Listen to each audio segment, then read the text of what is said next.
বান্দা আল্লাহ তাআলাকে এমন ভাবে ভয় করা উচিত যে বান্দা আল্লাহ তাআলার সামনে একটা গুনার কাজ করার সাহস পাবে না। একটা নিয়ত করে ইনশাআল্লাহ। আমি এই মুহূর্তে নিয়ত করতেছি, আল্লাহ আপনার সামনে আপনি রাগ করবেন, গুসা হবেন, এমন একটা কাজ আজকের থেকে করবো না ইনশাআল্লাহ। নিয়ত করেন। করছেন তো? নিয়ত করছেন?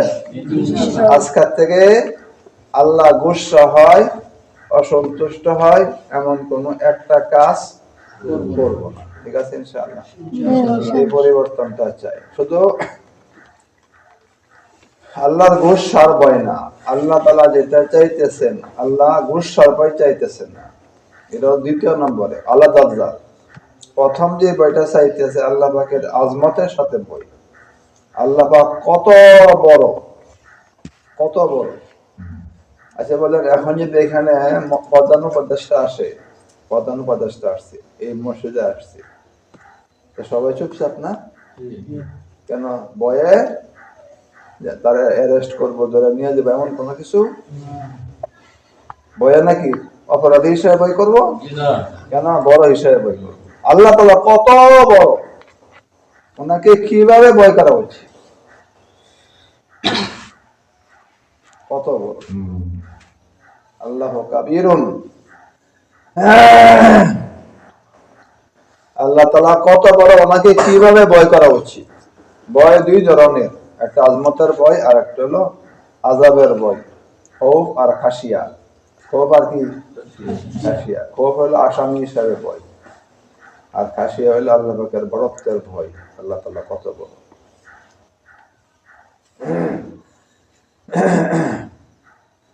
ওসিকে সবাই ভয় করে, ভয় করে না? একজনে ভয় করে অপরাধী হিসেবে, আর একজনে ভয় করে ক্ষমতা হিসেবে, ক্ষমতা হিসেবে ভয় করে। চোরে ভয় করবো কি কারণে? অপরাধ করার কারণে। আর সাধারণ মানুষ ভয় করবো কি কারণে? তাকে বড় হিসেবে জানে, সেই কারণে ভয় করবে। আল্লাহ তাআলা কত বড়। তো আল্লাহ পাকের ভয় আমাদের দিলে, আল্লাহ পাকের যতটুকু চাইতেছেন এতটুকু ভয় দিলে মধ্যে আনতে হবে। একেবারে মিনিমাম যেটা, ন্যূনতম যেটা, একেবারে ন্যূনতম ভয় যেটা, ওটা হলো বান্দা আল্লাহ পাকের কোন ধরনের নাফরমানি করার সাহস করতে পারবে না। ন্যূনতম ভয়। আর কিভাবে সম্ভব? আচ্ছা বলেন, আমরা এখন এইভাবে বসে আছি, কে কিভাবে বসে রয়েছেন আল্লাহ তাআলা দেখতেছেন কিনা? হ্যাঁ, আমার আঙ্গুলটা কোন অবস্থা আছে, পাটা কোন অবস্থা আছে, চোখটা কোন অবস্থা আছে, আমার দিলটা কোন দিকে আছে, ওইটা আল্লাহ তাআলা দেখতেছেন কিনা? হ্যাঁ, ইয়ালামু খায়নাতাল আয়ুন ওয়া মা তুখফিস সুদূর। চোখটা সোজাই আছে কিন্তু কোনটা ঘুরে, আল্লাহ দেখেন কিনা? দেখেন। চোখটা সোজা কিন্তু কি করে, কোনা ঘুরে, আল্লাহ তাআলা দেখে। মানুষ বুঝে দেখে না, তো আল্লাহ তাআলা কি দেখতেছে। আল্লাহ তাআলা ওনাকে বলেন আলাম ইয়ালাম বিআন্নাল্লাহ ইয়ারা, তারা কি বুঝে না আমি যাকে দেখতেছি? বুঝে না? বুঝে না। আল্লাহ তাআলা আমাকে দেখতেছেন, এটা মানুষ আমরা বুঝি না। কেমন দেখা দেখেন বলেন? আপনারা আমাকে যেভাবে দেখতেছেন এরকম? হ্যাঁ,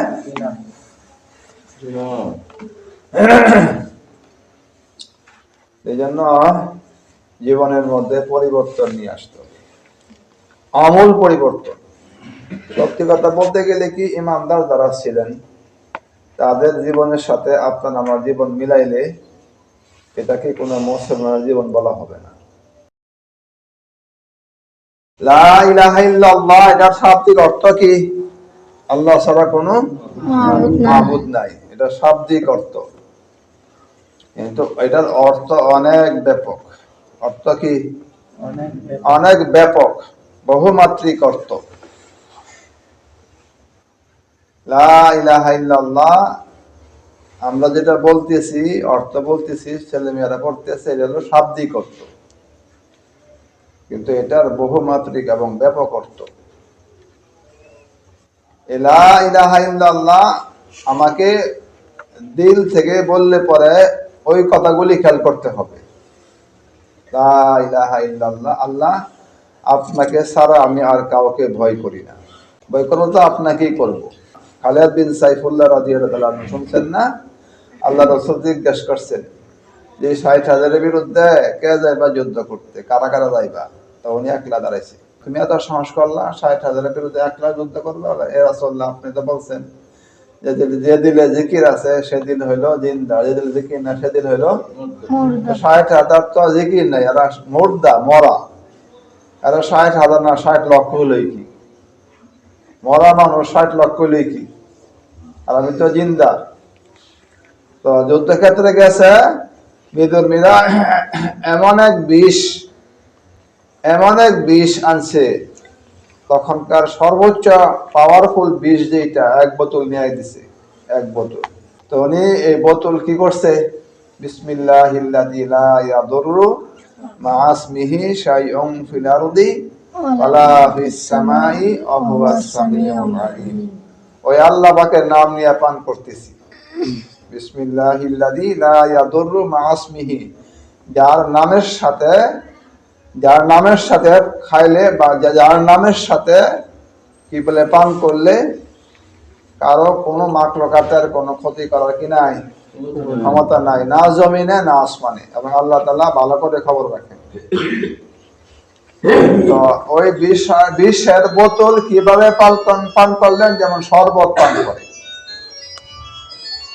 বিষের বোতল ওইভাবে পান করলেন যেমন কি পান করে, শরবত পান করে। কিছুই হয় নাই। কেন হয় নাই? তার দিলের ভেতরে কি ছিল? আল্লাহর ভয় ছিল। উনি বিশ্বাস করতেন আল্লাহ ছাড়া কারো ক্ষতি করার ক্ষমতা নেই। তো লা ইলাহা ইল্লাল্লাহর এক অর্থ হলো আল্লাহ ছাড়া আমি কাউকে ভয় করব না।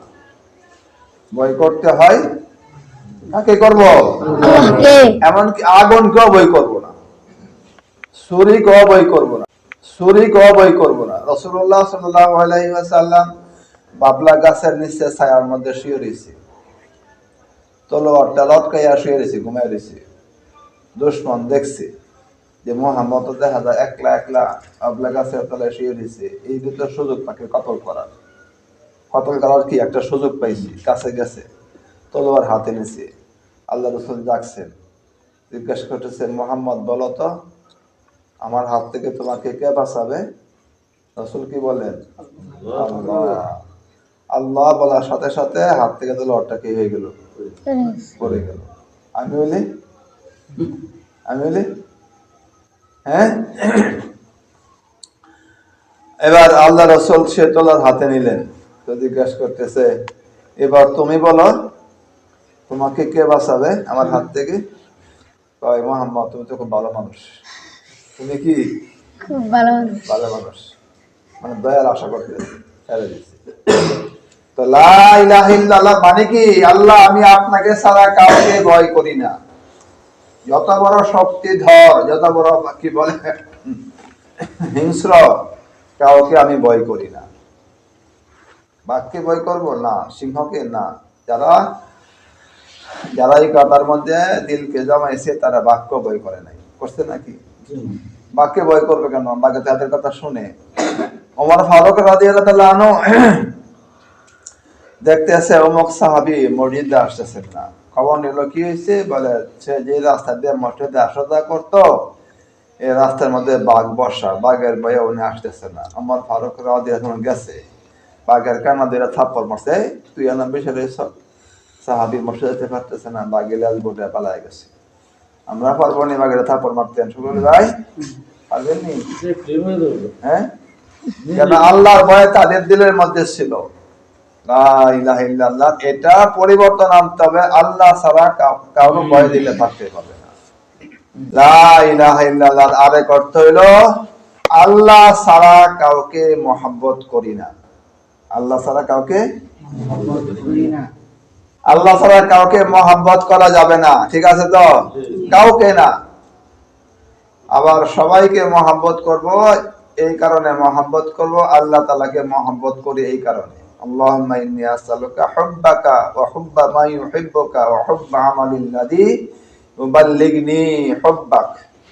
ওগো আল্লাহ আমি আপনার মহব্বত চাই এবং যারা আপনাকে মহব্বত করে এদেরকে মহব্বত করতে চাই এবং ওই মহব্বতকে চাই যে মহব্বত আপনার কাছে আমাকে নিয়ে যাবে। আল্লাহ ছাড়া যত কিছুকে মহব্বত করবো, কি জন্য মহব্বত করব? কার জন্য? আল্লাহকে মহব্বত করে। এই কারণে মহব্বত কয় প্রকার? মহব্বত তিন প্রকার।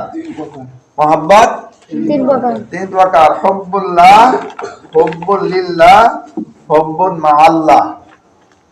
হুব্বুল্লাহ ফরজ, হুব্বুল্লাহ ফরজ, হুব্বুল লিল্লাহ অনুমতি। হুব্বুল লিল্লাহ কি? অনুমতি। হুব্বুল মাআল্লাহ হারাম। হুব্বুল মাআল্লাহ কি? হারাম। আল্লাহকে মহব্বত করা ফরজ, আর আল্লাহর জন্য অন্যকে মহব্বত করে এটা অনুমতি আছে। আল্লাহকে মহব্বত করি কেন আর মাখলুককে মহব্বত করি কেন? আল্লাহকে মহব্বত করি সেই কারণে। মান হাব্বা লিল্লাহ ওয়া মান আবগাদা লিল্লাহ, মান আতা লিল্লাহ মান মানা লিল্লাহ ফাকাদ ইসতাকমালাল ঈমান। যে ব্যক্তি আল্লাহর মহব্বতের জন্য অন্যকে মহব্বত করলো, আল্লাহর মহব্বতের জন্য অন্যকে দুশমনি করলো, আল্লাহর মহব্বতের জন্য দান করলো, আল্লাহর মহব্বতের জন্য দান করলো না, তার ঈমানকে কি করলো? পরিপূর্ণ। তাহলে মহব্বত করতে কাকে করব? আল্লাহকে। অন্য কাউকে মহব্বত করব না। ঠিক আছে? অন্য কোন মাখলুকাতের স্থান দিলের মধ্যে নাই। অন্য কোন মাখলুকাতের স্থান দিলে দেওয়া যাবে না। লা ইলাহা ইল্লাল্লাহর মধ্যে দুইটা অংশ, একটা নফি একটা ইসবাত। না হ্যাঁ, না হ্যাঁ। কাউকে মহব্বত করব না, শুধু তোমাকে করব। কাউকে ভয় করবো না, শুধু তোমাকে ভয় করব। লা ইলাহা ইল্লাল্লাহ আরেক অর্থ হইল আমি ভরসা করতে হয় আল্লাহ পাকের উপরেই করব। আর মুমিন মাত্র আল্লাহর উপরে কি করবে? ভরসা করবে। আল্লাহ তাআলা জানাইতেছেন ইন ইয়ানসুরকুম ফালা গালিবা লাকুম, যদি আল্লাহ তাআলা তোমার উপরে সাহায্য করে তবে তোমার উপরে কেউ বিজয়ী হইতে পারবে না। আইন ইয়াখযুলকুম ফামান যাল্লাযী ইয়ানসুরকুম মিন বাদি, যদি আল্লাহ তাআলা তোমাকে বেইজ্জত করেন, আল্লাহ তাআলা তোমাকে কি বলে নসরত না করেন, তাহলে দুনিয়াতে কে আছে আল্লাহ পাকের পরে তোমাকে সাহায্য করবে? ওয়া আলাল্লাহি ফালিয়াতাওয়াক্কালিল মুমিনুন, এবং আল্লাহ পাকেরই মুমিন কি করবে? ভরসা করবে। আল্লাহ তাআলা অন্য জায়গাতে বলতেছেন মাইয়াতাওয়াক্কাল আলাল্লাহি ফাহুয়া হাসবুহু। অন্য জায়গায় রাসূল বলতেছেন নাসরুল মুমিনিনা হাক্কুন আলাইনা, মুমিনের সাহায্য করা আল্লাহর উপরে কি জরুরি। তাহলে ভরসা করতে কার উপরে করব? আল্লাহ পাকের উপর, সর্ব বিষয়ে সর্ব হালতে সব সময়। এক লোক পানি খাওয়ার পিয়াস হইছে, পানির পিয়াস হইছে, পানি খুঁজতেছে, হন্যে হয়ে খুঁজতেছে, খুঁজতে খুঁজতে এক কুয়া পাইছে। কুয়া, তখনকার জামানায় কুয়া ছিল, টিউবওয়েল ছিল না। আমি দেখছি আমাদের উত্তর বাড়িতে পুরা দক্ষিণ ফাড়া উত্তর ফাড়া পুরা 2 ফাড়া 3 ফাড়া মিলায় একটা টিউবওয়েল কাটছে, একটা সরকারি টিউবওয়েল। একটা টিউবওয়েলের মধ্যে 3 ফাড়ার থেকে মানুষ এসে কি নিছে? পানি নিছে। আর আগে হয়তো টিউবওয়েলও ছিল না, কি ছিল? কুয়া ছিল। এখন হয়তো কোনো জায়গাতে কুয়া আছে। তো কুয়া দেখছে, কুয়া দেখার পরে একটু আশ্বস্ত হয়েছে, যাক পানির ব্যবস্থা হয়েছে। কাছে গেছে, কাছে যাওয়ার পরে দেখা যায় পানি একটু নিচে, বালতি দিয়ে উঠানো সম্ভব না। তো রশি লাগাইছে, তাও পাগল হয় না, আরো লাগাইছে, তাও পাগল হয় না, আরো লাগাইছে, তাও কিনা লাগাল হয় না। যত এলাকায় পানি খালি কি যায়? নিচে যায়। ব্যর্থ হয়ে চলে আসছে, হয়রান হতাশ, পানি আর খাওয়া হইল না। চলতে পিছনে দেখতেছে এই কুয়ার মধ্যে অন্য একটা জানোয়ার, কুকুর বা শিয়াল আইসা, হরিণী আইসা, অন্য একটা জানোয়ার আইসা বালতি ছাড়া রশি ছাড়া কুয়ার মধ্যে মুখ বাড়ায় পানি খাইতেছে। মুখ বাড়ায়া পানি খাইতেছে। তখন ওই আল্লাহর বান্দা আফসোস করছে, হায় আল্লাহ তোমার কারিশমা, আমি রশি লাগাইয়া পানি লাগালে পাই না, আর এই তোমার এক মাকলুক জিব্বা লাগাইয়া পানি নাগাল পাইলা। আল্লাহ তাআলা গায়েব থেকে শব্দ দিছে যে তোমার তো ভরসা ছিল রশির উপরে, আর তার ভরসা হলো কার উপরে? তুমি খুঁজছো রশিকে, সে খুঁজছে আমাকে। তাহলে কি হলো? যে যার উপরে ভরসা করে আল্লাহ তাআলা তাকে তার হাওলা করিয়া দেয়। যে যার উপরে কি করে? ভরসা করে আল্লাহ তাআলা তার উপরে কি করে? হাওলা, যাও তুমি তার কাছ থেকে লইয়া লও। আল্লাহ তাআলা শরীকি পছন্দ করেন না, শরীকি পছন্দ করেন না। আমরা পছন্দ করি? আমরা পছন্দ করি না। মানুষও শরীকি পছন্দ করে না, আল্লাহ তাআলা শরীকি তো আরে পছন্দ করেন না। তো ভরসা করতে কার উপরে করব? আল্লাহ পাকের উপরেই করব। চাইতে হয়তো কার কাছে চাইবো? লা ইলাহা ইল্লাল্লাহ। আরেক অর্থ হলো চাইতে হয়তো কার কাছে চাইবো? আল্লাহ পাকের কাছে চাইবো। আল্লাহ পাকের কাছে চাওয়ার জন্য কোনো সময় কাল স্থান কাল লাগে না, যে অমুক জায়গাতে যাইতে হবে, অমুক সময় হইতে হবে, না না, যখন প্রয়োজন তখন চাইবা, তখনই আমি দিব। উদউনি আস্তাজিব লাকুম, উজিবু দাওয়াতে দাঈ ইযা দাআ। ডাকনেওয়ালা, দোয়া করেনওয়ালা যখন চায় আল্লাহ তাআলা তখন তো সেটা পুরা করে। যখন কোনো মানুষ আল্লাহ তাআলার উপরে একমাত্র ভরসা করে চাইতে থাকে, সে যত বড় নাফরমানি হোক, নাফরমানের সেরা নাফরমান হোক, বিশ্ব সেরা নাফরমান হোক, প্রথম কাদার নাফরমান হোক, যদি সে আল্লাহ পাকের উপরে চুপচাপ নিরালাই মনে মনে সন্দিগ্ধ চাইতে থাকে, আল্লাহ তাআলা ফেরেশতাদের মহলে এক এলান করে, ইয়া মালাইকাতি কদ ইস্তাহাইতু মিন আবদি ওয়া লাইসা লাহু গায়রি। এ ফেরেশতা দেখো, এই লোকটা আমাকে একমাত্র মনে করে আমার কাছে চাইতেছে, এখন তাকে না দেওয়াটা আমার কাছে কি মনে হইতেছে? লজ্জার বিষয় মনে হইতেছে। তো আল্লাহ তাআলাকে চাইতে হয় তো কার কাছে চাইবো? আল্লাহ পাকের কাছে, যে কোনো বিষয়, যে কোনো বিষয়। আর যদি মন থেকে সেটা চাওয়া হয় তাহলে আল্লাহ তাআলা পুরা করবেন। এক সময় এক মুসলমানদের আলেম, আরেক হলো সন্ন্যাসী, সন্ন্যাসী খ্রিস্টানদের পাদ্রী, খ্রিস্টানদের পাদ্রী আছে, আলেম খ্রিস্টানদের আলেম আর কি, মুসলমানদের আলেম আর খ্রিস্টানদের আলেম, দুই আলেম একসাথে সফর করতেছে, একসাথে সফর করতেছে। তো উপবাস, খোরাক নাই, উপবাসের দিন করতেছে। একবার অসহ্য হইয়া এখন সন্ন্যাসী বা কি বলে পাদ্রী ও আলেম কি বলতেছে, বাইরে তুমি তোমার মালিকের কাছে কিছু খাবার চাইলাও না, আর কথা থাকতাম উপাস, তুমি তো মুসলমান কালেমাওয়ালা। এই মুসলমান কালেমাওয়ালা আল্লাহ পাকে চাইছে, আল্লাহ এই লোকটার সামনে আমাকে কি দিও না, শরম দিও না, ইহুদির সামনে আমাকে কি দিও না, শরম দিও না, মেহরবানি করে খাবারের ব্যবস্থা করো। দোয়া করতে দেরি, সঙ্গে সঙ্গে খাবার সামনে হাজির, রকমারি খাবার, সুস্বাদু খাবার চলে আসছে, খাইছে, তৃপ্তি সহকারে খাইছে। খাওয়া দাওয়ার পরে আবার চলতেছে, উপবাস আবার শুরু হয়েছে। দ্বিতীয়বার যেন ওই পাদ্রী আবার আবদার করতে না পারে, এই জন্য মুসলমানদের আলেম আগে ভাগে বলে বলে, এবার তো তোমার ফালা, এই সময় আমি লইছি, এবার তুমি লও। এখন ওই পাদ্রী মনে মনে বলতেছে, আল্লাহ যদি এই মুসলমানের কোন সম্মান তোমার কাছে থাকে তাহলে তুমি আমাদেরকে খাবার দাও। এটুকু বলছে, কালেমা কিন্তু পড়ছে না, না কি করছে না, কালেমা পড়ছে না। বলছে যে আল্লাহ এই লোক তার কোনো ইজ্জত যদি তোমার কাছে থাকে তাহলে খাবার দাও। এবার তো খাবার আসছে আরো দ্বিগুণ, আগে যে পরিমাণ আসছে এবার কি আসছে, আরো দ্বিগুণ আসছে, এবং সুস্বাদু আরো বেশি। খাবার চলে আসছে, এখন তো ওই মুসলমান খাবার খায় না, মুসলমানে খাবার খায় না। পাদ্রী কয়, ভাই খাবার খাও, না খাইতাম না। এর কষ্ট হলো, আমি চাইলাম কি খাইলাম, হ্যাঁ চাইলো কি আইলো, তাহলে কি হ্যাঁ দাম আল্লাহ কাছে বেশি আমার কাছ থেকে? হ্যাঁ, ইহুদি থাকা সত্ত্বেও কষ্ট না এটা? মুসলমান চাইছে খাবার আইছে, কিন্তু ওই পাদ্রি চাইছে খাবার ডাবল আইছে, মজাও বেশি। কষ্ট না এটা? হ্যাঁ, খায় না, উনি খায় না। এখন পাদ্রি কয়, ভাই তুমি খাও, আমি তোমারে দুইটা সুসংবাদ দিব। কয়টা সুসংবাদ দিব? দুইটা সুসংবাদ দিব।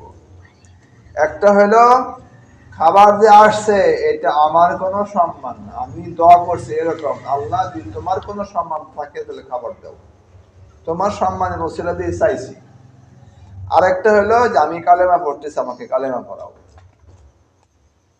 তাহলে চাইলে আল্লাহ তাআলা দিতে পারেন কিনা? পারেন। কিভাবে দিবেন সেটা বোঝার চিন্তা করার বিষয় না। ওমাই ইয়াত্তাকিল্লাহ ইয়াজআল লাহু মাখরাজা ওয়া ইয়ারযুকুহু মিন হাইসু লা ইয়াহতাসিব। যে আল্লাহকে ভয় করে, আল্লাহ তাআলা তাকে যে কোনো সংকীর্ণতায়, যে কোনো বিপদে আপদে রাস্তা খুলে দেন এবং চিন্তার বাইরে তাকে কি করে? রিজিক দান করে। যে আল্লাহকে ভয় করে, আল্লাহ তাআলা যে কোনো হালতাকে নসরত করেন। মুহাদ্দিসে দেহলভী রাহমাতুল্লাহ আলাইহি এই ভারতবর্ষের মধ্যে হাদিসের প্রথম উস্তাদ মুহাদ্দিসে দেহলভী রাহমাতুল্লাহ, উনি প্রথম হাদিস পড়ান ভারতবর্ষের মধ্যে। উনি রাস্তা দিয়ে চলতেছেন, তো পাদ্রির সঙ্গে দেখা। কি সঙ্গে দেখা? পাদ্রির সঙ্গে দেখা। দেখা হওয়ার পরে কথাবার্তা হইল। তো ওই পাদ্রি চ্যালেঞ্জ করছে যে তোমার কোরআন সত্য হয় তাহলে তোমার কোরআনকে কি করো? আগুনে নিক্ষেপ করা, সত্য হলে পড়বে না, দেখতে চাই। তখন ওই পাদ্রি এই প্রস্তাব দেওয়ার পরে মুহাদ্দিসে দেহলভী রাহমাতুল্লাহ এই শর্ত পুরা করলেন। পুরা করার আগে একটু আল্লাহ পাকের কাছে একটু দোয়া করছে, আল্লাহ আমি তো ইব্রাহিম আলাইহিস সালামের সন্তান, আমার আব্বাকে আপনি আগুনের মধ্যে কি করছেন? হেফাজত করছেন, আমি তো তার সন্তান, আমাকে একটু সহযোগিতা করেন। এবার উনি কি করলেন? কোরআন মজিদ বুকে নিয়ে আগুনের ভিতরে ঢুকে পড়লেন। কোরআন মজিদ বুকে নিয়ে কি করলেন? আগুনের ভিতর ঢুকে পড়লেন। ঢুকলো, কিছুক্ষণ অবস্থানের পর আবার বের হয়ে চলে আসলো। কোরআন মজিদে পড়ে নাই, ওনার গায়ে লোমা পড়ে নাই। কি হলো? আল্লাহ পাকের কাছে চাইলে আল্লাহ তাআলা দেন। তাহলে এই সব বিষয়ের দিক থেকে আমার মধ্যে কি আনতে হবে? পরিবর্তন আনতে হবে। সব বিষয় যদি কেউ পরিবর্তন নিয়ে আসতে পারে, যদি কেউ পরিবর্তন নিয়ে আসতে পারে, তাহলে এর পরবর্তী হইল আল্লাহ পাকের নসরত আর সাহায্য আর মদত।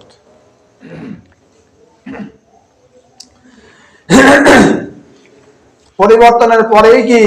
আল্লাহ পাকের মদত আর নসরত, সাহায্য, গায়েবী সাহায্য। আমল, দোয়া, কালাম, জিকির, আজকার, নামাজ, কালাম, এইগুলি বলের মধ্যে আল্লাহ তাআলা ছাড় দেন, কিন্তু ওই সমস্ত বলের মধ্যে আল্লাহ তাআলা ছাড় দেন না যেগুলি বললাম। ভয়ের লাইনে, মহাব্বতের লাইনে, ভরসার লাইনে, দোয়ার লাইনে, ওই সমস্ত লাইনে আল্লাহ তাআলা কি করেন না? বলতটি ছাড় দেন। কি বলেন? একজন বিএনপির কর্মী বিএনপির মন্ত্রীকে বলে, মন্ত্রী সাহেব আমি আপনাকে অনেক মহব্বত করি, অনেক মহব্বত করি। এরকম 99 বার বলছে। কয়বার বলছে? খালি একবার বলছে আমি হুমায়ুন সাহেবরা মহব্বত করি। এর অবস্থাটা কি হবে? কি হবে? এই মহব্বত থাকবে? আর পথ থাকলে পথ থাকবে। একটা 99 বার বলছে আমি তাকে মহব্বত করি, একবার বলছে আমি আওয়ামী লীগকে মহব্বত করি। পথ আছে নাকি নাই? পথ শেষ। কোন স্ত্রী তার স্বামীকে বলছে স্বামী আপনাকে আমার মহব্বত করি, মহব্বত করি, 99 বার বলছে, খালি একবার বলছে কিন্তু। কি বলছে? কিন্তু। তাহলে কি 99 বারের যে মহব্বতের দাবি ঠিক আছে বাতিল? সম্পর্ক আছে না নাই?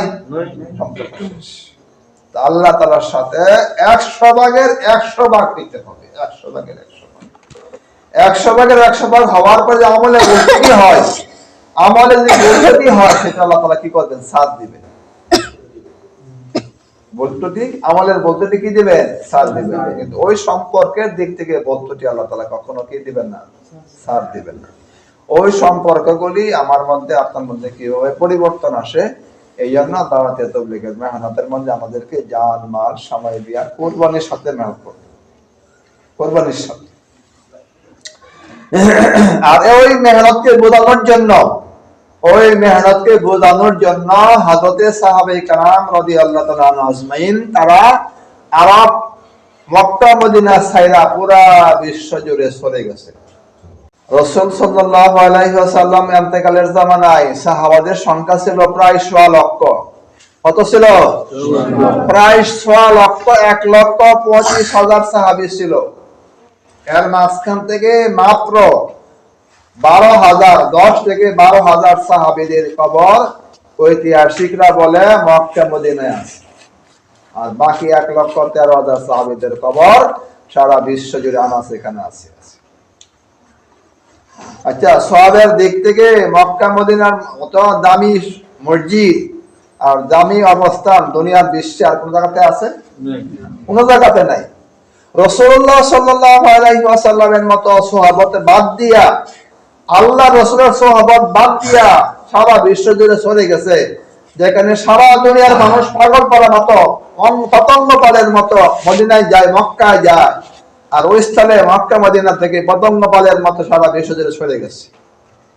শুধু মক্কা থেকে জর্ডান পর্যন্ত, জর্ডানের মধ্যে আছে 36,000 সাহাবীর কবর। 36,000 সাহাবীর কবর কোথায়? জর্ডানে। আমাদের পাকিস্তানে আছে 37 জন সাহাবীর কবর, 37 জন সাহাবী আর তাবিঈনরা। আফগানিস্তানে আছে 43 জন সাহাবীর কবর, 43 জন সাহাবী আফগানিস্তানে আছে। এর মধ্যে জলিল কদর সাহাবী তামিম দারি রাদিয়াল্লাহু আনহু কবর আছে আফগানিস্তানে। আল্লাহ রাসূলের ভবিষ্যৎবাণী শুনাইছেন যে দুনিয়ার সব জায়গা থেকে ইসলাম মিটে গেলেও আফগানিস্তানে বাকি থাকবে। আমার বলা উদ্দেশ্য হলো এই কালেমার ব্যাপক বিস্তৃতির জন্য সাহাবায়ে কেরাম আরব মক্কা মদিনা বাদ দিয়া সারা, এমনকি বাংলাদেশ ও সাহাবাদের পদার্পণ হয়েছে। সাদ বিন আবি ওয়াক্কাস রাদিয়াল্লাহু আনহু বাংলাদেশে আসছেন। এই কালেমার ব্যাপক মেহনত, আমরা তো মনে করি নামাজের মেহনত আছে, কোরআন শরীফের মেহনত আছে, রোজার মেহনত আছে, কিন্তু কালেমার মেহনত যে আছে এটা বুঝি আসে না। কালেমার রোজা কি আছে? মেহনত আছে, এটা বুঝি আসে না। ইমাম বুখারী রাহমাতুল্লাহ আলাইহি, যখন ওনার সন্তান যখন জন্ম হইলেন, মায়ের পেট থেকে বের হইলেন, ইমাম বুখারী রাহমাতুল্লাহ যখন মায়ের পেট থেকে বের হইলেন, বের হওয়ার পরে 2 থেকে 2.5 বছর পর্যন্ত ওনার মা এই ছেলেটাকে কারো কোলে দেয় নাই, অন্য কারো কোলেই দেয় নাই, শুধু ওনার নিজের কোলে রাখছে। 2-2.5 বছর পরে এখন উনি অন্যের কোলে দেওয়া শুরু করছে। মানুষ জিজ্ঞাসা করে, কি গো, এতদিন তো কারো কোলে দেও নাই, চাইলেও দিছ না, এখন হাইট দিয়ে দেওয়া শুরু করছো, এতদিন দিয়ে দেই নাই, সেটার কি কারণ? আর এখন কেন দিতেছি, সে কি কারণ সেটা শুনো। আমার ইচ্ছা ছিল আমার এই ছেলের মুখ থেকে প্রথম কথা যেটা হবে সেটা হবে আল্লাহ। প্রথম কথা যেটা হবে সেটা কি হবে? আল্লাহ। এই জন্য আমি দাদির কোলে দেই না, জানি দাদির শব্দ আগে শোনে, বাবার শব্দ আগে শোনে, মা শব্দ আগে শোনে, নানি শব্দ আগে শোনে। এই বাচ্চা যেটা শোনে এটাই তার মুখ থেকে আগে বের হবে। এই জন্য ওই সন্তানের ইসমাইল বুখারী রাহমাতুল্লাহ আলাইহি তার কানে অন্য কোন শব্দ যেন না ঢোকে, সেই কারণে এতদিন পর্যন্ত অন্য কারো কোলে দেয় নাই। ওই সন্তান ইমাম বুখারী হয়েছে। তাহলে কালেমার উপরে মেহনত আছে কি নাই? আছে। প্রথম মেহনত হলো কালেমার উপরে। রাসূলুল্লাহ সাল্লাল্লাহু আলাইহি ওয়াসাল্লাম সাহাবায়ে কেরামদেরকে নিয়ে শুধু একটানা 13 বছরে কি করছেন? কালেমার মেহনত করছেন, শুধু কালেমার মেহনত। এই জন্য আজকে আমাদের সবার এই কালেমার উপরে মেহনত করতে হবে। মেহনতটা কি? মেহনতটা হলো বারবার বারবার বারবার লোকালয়ে, লোকালয়ে, গোপনে, প্রকাশ্যে, সব জায়গাতে আল্লাহ পাকের অস্তিত্বকে দিলের মধ্যে বসাইতে হবে, আর অন্য অস্তিত্বকে দিল থেকে অস্বীকার করতে হবে। আমার এক মাওলানা সাহেব বলতেছিলেন, এই যে হালাল ভাই শুনছে, রাসূলুল্লাহ সাল্লাল্লাহু আলাইহি ওয়াসাল্লাম বলেন কালো জিরা সমস্ত রোগের ঔষধ। শুনছেন না আপনারা? এটা কারা কারা শুনছেন? কালো জিরা সমস্ত রোগের ঔষধ। এরা শুনছেন না? হাত তুলেন দেখি। মাশাআল্লাহ, অনেকে শুনছেন। কালো জিরা সব রোগের ঔষধ। এটা কার কথা? আল্লাহ রাসূল বলছেন। মিশকাত শরীফে আর অন্যান্য হাদিস শরীফে এটা আছে। তখন বলেন তো, এই কথার উপরে যদি বিশ্বাস আমার থাকে, তাহলে কি আমি জীবনে ডাক্তারের কাছে অথবা হাসপাতালে অথবা ফার্মেসিতে যাওয়ার কোনো প্রশ্ন আছে? কেন যাই? কেন যাই?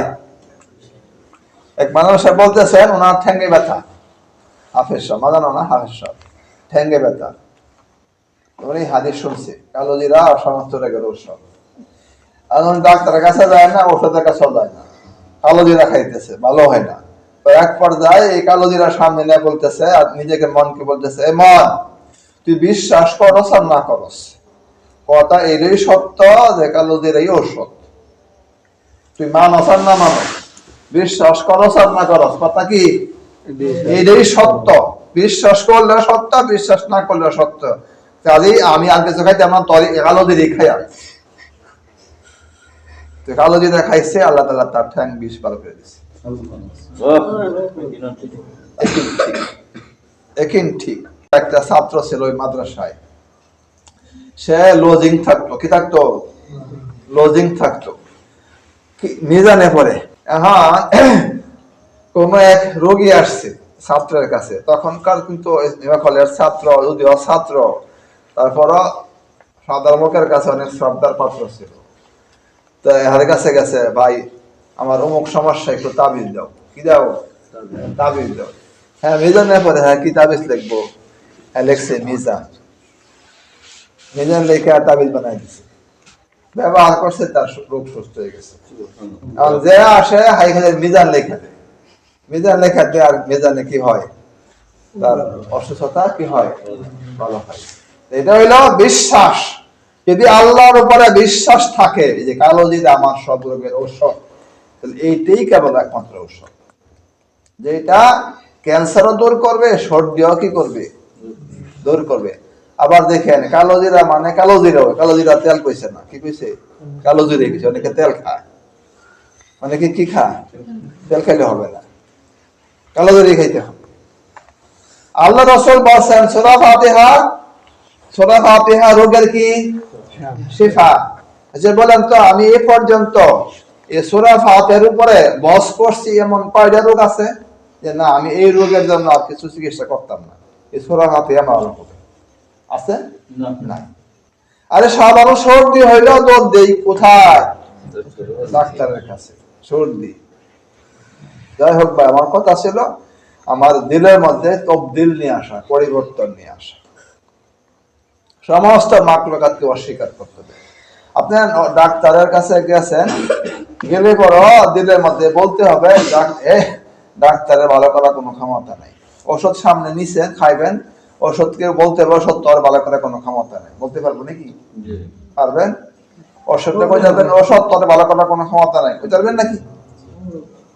কইতে বলবো এটাই সত্য, ওষুধের ভালো করার কোনো ক্ষমতা নাই। মুসা আলাইহিস সালাম একবার পেটের সমস্যা দেখা দিছে, পেটের সমস্যা দিছে। এখন আল্লাহ পাকে জিজ্ঞেস করছে, আল্লাহর কাছে জিজ্ঞেস করছে, আল্লাহ কি করতাম? তো এই রায়হান গাছের পাতার রস খাও। রায়হান গাছের পাতার কি খাও? রস খাও। খাইছে, ভালো হয়ে গেছে। আবার কিছুদিন পর আবার সমস্যা দেখা দিছে। এখন আল্লাহ জিজ্ঞেস করছে না, দৌড়তে গেছে রায়হান গাছের পাতার রস খাইছে, এখন তার ভালো হয় না। কি হয় না? ভালো হয় না। আল্লাহ হে সময় ভালো হয়ে গেলে এখন ভালো হয় না যে? আল্লাহ হে সমত তুমি আমার আগে মনে করছো, আমার দিকে দৌড় দিছো, এখন তুমি আমার বাদ দিয়ে গাছের দিকে দৌড় দিছো। হ্যাঁ, তো দৌড় দিতে হবে কোন দিকে? দৌড়তে হবে কোন দিকে? আল্লাহর দিকে। আল্লাহর দিকে। সর্ব অবস্থায়, সর্ব অবস্থায়, সব সময়, সব বিষয়ে আল্লাহ পাকের দিকে দৌড় দিতে হবে। দৌড় দিতে হবে কতদিন? যতদিন না দেয়। আমরা কই কি যে সমস্যা হয়েছে, আগে নামাজ পড়, পরে মাজারোলা, আমার ইমানই দুর্বলতা। না না, নামাজ দ্বারাই হবে। কি দ্বারা হবে? যতক্ষণ না হয় ততক্ষণ। নামাজ তো বাকি, নামাজ কি বাকি হয় না? না হয়। যদি কোনো মানুষ যে বলে আর স্বীকার করে নামাজ দ্বারাই হবে, তার নামাজ দ্বারাই হবে। আমরা বিশ্বাস করতে পারি না। আমাদের এক মুরব্বী ছিলেন হরমজুল সাহেব রহমতুল্লাহ আলাইহি, সিলেটে। উনি বাড়িতে অবস্থান করতেছেন, রাত্রে বেলায় আকস্মিক মেহমান গেছে। আকস্মিক হঠাৎ মেহমান গেছে, ঘরে খাবার নাই। ঘরে খাবার নাই, মেহমান বসাইয়া মসজিদে গেছে। কোথায় গেছে? মসজিদে কি খাবার পাওয়া যায় নাকি? হ্যাঁ, মসজিদ থেকে নামাজ পড়তেছে। নামাজ পড়ার শেষে নাই, ঘরে খাবার চলে আসছে। ঘরে কি হচ্ছে? খাবার চলে আসছে। নামাজ পড়বো কতক্ষণ বলেন?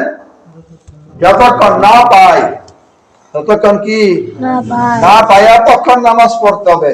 বলে কতক্ষণ পড়বো? বলে হিসাব নাই, যতক্ষণ না দেয়, মালিক যতক্ষণ না দেয়। দেখো এটা কি সম্ভব? সম্ভব না কেন? আমরা যারা চাকরি করি, কয়দিন পরে বেতন দেয়? 1 মাস পরে বেতন দেয়।